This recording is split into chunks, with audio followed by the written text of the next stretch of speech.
Israel చంపేస్తామని హెచ్చరిస్తున్నా నువ్వెక్కడున్నావో మాకు తెలుసు, టైం వచ్చినప్పుడు వేచేస్తామని అమెరికా బెదిరించినా ఏమాత్రం వెనక్కి తగ్గడం లేదు Iran supreme leader Khamenei.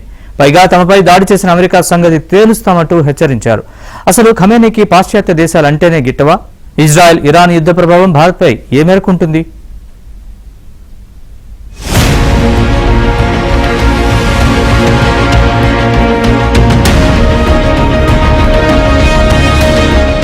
Iran supreme leader ఖమేనీకి జీవించే హక్కు లేదని, ఆయనను చంపేస్తామన్నారు ఇజ్రాయెల్ ప్రధాని నెతన్యాహు.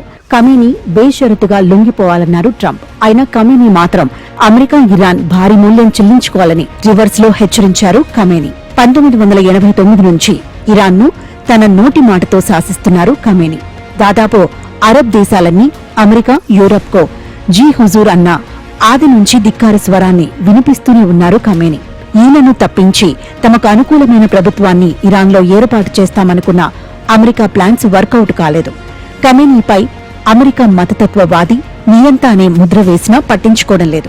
19వ శతాబ్దంలో అరబ్ ప్రాంతంలోని అనేక ముస్లిం దేశాల్లాగే ఇరాన్ కూడా విదేశీ సేనల ఆక్రమణకు గురైంది. దీంతో ముజాఫర్ షా రాజుగా ఉండగా కొందరు దేశభక్తులు, ప్రజాస్వామ్యవాదులు బ్రిటన్ తరహాలో రాచరికం నామమాత్రంగా ఉంటూ ఎన్నికల ద్వారా నెగ్గిన ప్రజాప్రతినిధులు ప్రాతినిధ్యం వహించే రాజ్యాంగ సభకు అధికారాన్ని బదిలీ చేయాలని కోరుతూ 1906లో విప్లవం లేవదీశారు. పాశ్చాత్య ప్రభావంతో పర్షియన్ సంస్కృతి నాశనమవుతోందని భావించిన మత నాయకులు కూడా వీరితో చేతులు కలిపారు.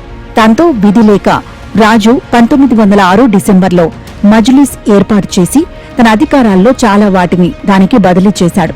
బ్రిటన్, అమెరికా, రష్యా మిత్ర రాజ్యాల కూటమి ఇరాన్ను ఆక్రమించి 1941లో అప్పటి రాజు రెజా స్థానంలో అతని 22 కొడుకు మొహమ్మద్ను కూర్చోబెట్టారు. బ్రిటన్, అమెరికాల ముద్దుబిడ్డగా గద్దెకెక్కిన మొహమ్మద్ తనను షా ఆఫ్ ఇరాన్ అని చెప్పుకున్నాడు. తర్వాత షెహెన్షాగా ప్రకటించుకున్నారు. పాశ్చాత్య దేశాల మద్దతుతో 1979 వరకు నిరాటంకంగా పాలించారు.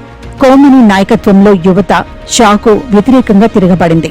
దీంతో షా 1979లో విదేశాలకు పారిపోయారు. దీంతో ఇస్లామిక్ రిపబ్లిక్ ఆఫ్ ఇరాన్ అవతరించింది. అప్పటి నుంచి 1989 వరకు ఆయతుల్లా ఖొమేనీ ఇరాన్ను పాలించాడు. ఆయన శిష్యుడు ఖమేనీ 1989 నుంచి ఇరాన్ సుప్రీం లీడర్గా పాలనా పగ్గాలు చేపట్టారు. ఈ ఇస్లామిక్ ప్రభుత్వం అమెరికాను, దానికి మద్దతిచ్చే యూరోప్ దేశాలను శత్రువులుగా చూస్తుంది. అప్పటి నుంచి ఖమేనీని పదవి నుంచి తొలగించేందుకు ప్రయత్నిస్తున్నాయి అమెరికా, ఇజ్రాయెల్. అయినా కుదరలేదు. ఇరాన్ సుప్రీం పవర్ గా అవతరించాలంటే అణుబాంబులుండాలని భావించారు. అప్పటి నుంచి అణ్వాయుధ కార్యక్రమం చేపట్టారు. ఇరాన్ అణ్వాయుధ కార్యక్రమం చివరి దశకు వచ్చింది.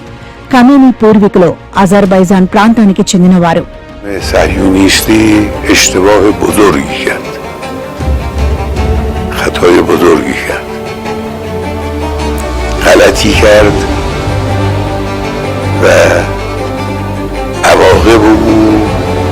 بیچاره خواهد کرد به توفیق الهی. נתיב לטהרן.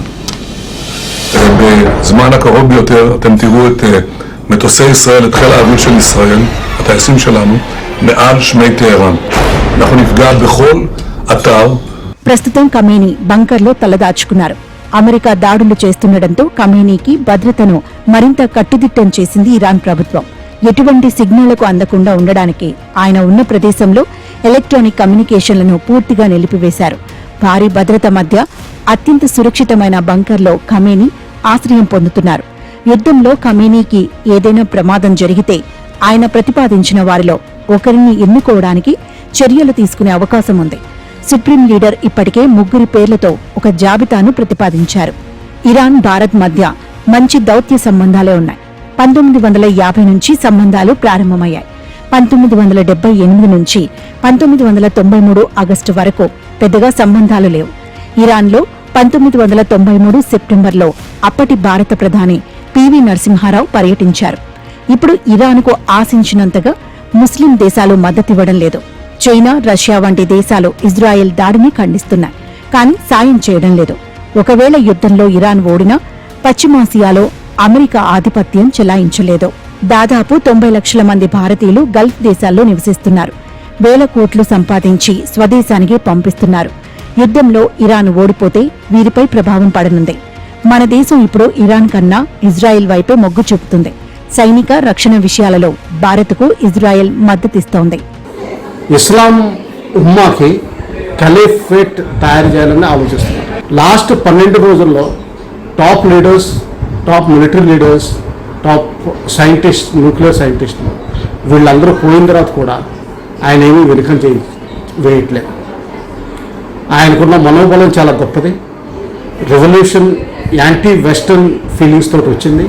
అదే వాళ్ళకి స్థాయి. తర్వాత ఇస్లామిక్ వరల్డ్లో లీడర్షిప్ తీసుకురావాలన్నది వాళ్ళది రెండో స్థాయి. మూడోది ఏంటంటే వాళ్ళకున్న కాజ్. నాలుగోది చెప్పాలంటే పర్షియా, ఇప్పుడు దేన్నైతే ఇరాన్ అంటున్నామో 2500 సంవత్సరాలు పటిష్టమైన హిస్టరీ కలిగిన దేశం. ఇటువంటి దేశాలు జనరల్గా అంత ఈజీగా లొంగవు. ప్రపంచానికి, ముఖ్యంగా భారత్కు చమురు ధరలు ఇబ్బందికరంగా మారాయి. భారీ స్థాయిలో ధరలు పెరుగుతాయన్న ఆందోళన మార్కెట్ వర్గాల్లో కలుగుతోంది. ధరలు అమాంతం పెరిగి ప్రస్తుతం $75 నుంచి $80 మధ్య ఊగిసలాడుతోంది. పర్షియన్ గల్ఫ్ నుంచి ప్రపంచ దేశాలకు చమురు సరఫరాలో కీలకమైన హెర్మూజ్ జలసంధిని మూసివేయాలని నిర్ణయించింది ఇరాన్. దీంతో చమురు ధరలు మరింతగా పెరిగే ప్రమాదం ఉంది. యుద్ధం ఇలాగే కొనసాగితే చమురు ధరలు $150 వరకు చేరినా ఆశ్చర్యం లేదని మార్కెట్ నిపుణులు చెబుతున్నారు. అప్పుడు భారత్లో రిటైల్ పెట్రోల్, డీజిల్ ధరలు భారీగా పెరుగుతాయన్న భయాందోళనలు వ్యక్తమవుతున్నాయి. యుద్ధం తీవ్రతరమైతే అది ప్రపంచ వాణిజ్యాన్ని ప్రభావితం చేస్తుంది. హర్ముజ్ జలసంధి, రెడ్ సీ ద్వారా ఓడల రవాణాకు ఆటంకాలు ఏర్పడతాయని ఎగుమతిదారులు ఆందోళన వ్యక్తం చేస్తున్నారు. సముద్ర, వాయు రవాణా ఛార్జీలు పెరిగిపోయే ప్రమాదం ఉంది. ఇదే జరిగితే దేశంలో చాలా వస్తువుల ధరలు పెరుగుతాయి. రూపాయి మారక విలువ సైతం తగ్గిపోయే ఛాన్స్ ఉంది. 33 కిలోమీటర్ల వెడల్పుతో ఉండే ఈ జలసంధి ద్వారా ప్రపంచంలో 20% మేర ముడి చమురు రవాణా అవుతోంది.